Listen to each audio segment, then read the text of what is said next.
রাজ্য বাজেটে খুশি সুন্দরবনবাসী। আবির খেলা মিষ্টি মুখের মধ্যে দিয়ে মুখ্যমন্ত্রীকে ধন্যবাদ জানান এলাকার তৃণমূল নেতৃত্ব। রাজ্য বাজেট পেশ হতেই খুশির হাওয়া সুন্দরবনের প্রত্যন্ত এলাকায়। আপনারা জানেন, রাজ্য বাজেটে লক্ষ্মীর ভাণ্ডারে 500 টাকা করে বাড়ানো হয়েছে আশাকর্মী থেকে সিভিক ভলেন্টিয়ারদেরকে ভাতাও। তাদের বক্তব্য, যেভাবে সাধারণ মানুষের কথা ভাবছে তৃণমূল সরকার, তাতে ফের তারা ক্ষমতায় আসবে। আর কি জানাচ্ছেন শুনুন।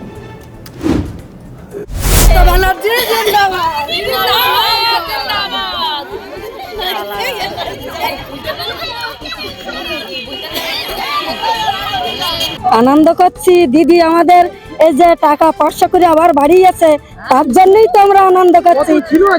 আগে 1200 ছিল, এখন আরো 500-1700 হয়েছে, তার জন্যই তো আমরা আনন্দ করছি। আমাদের স্বামীদের কাছে তার কাউকে যেতে হবে না, সেই আনন্দেই তো আমরা সবাই মেতে উঠেছি। আমার নাম রমণী মণ্ডল। আজ আমরা এই জন্য মেতেছি, মা মমতা ব্যানার্জি আমাদের 500 করে লক্ষ্মীর ভাণ্ডার বাড়িয়েছে। উনি 2026-এ আবার আসছেন সবার মাঝে, সবার সাথে। ওনাকে আমরা সবাই মিলে সেলুট জানাই। প্রথমত উনি যে পয়সা বাড়িয়েছেন, এতেই ভোট হয়ে গেছে 26-এর ভোট।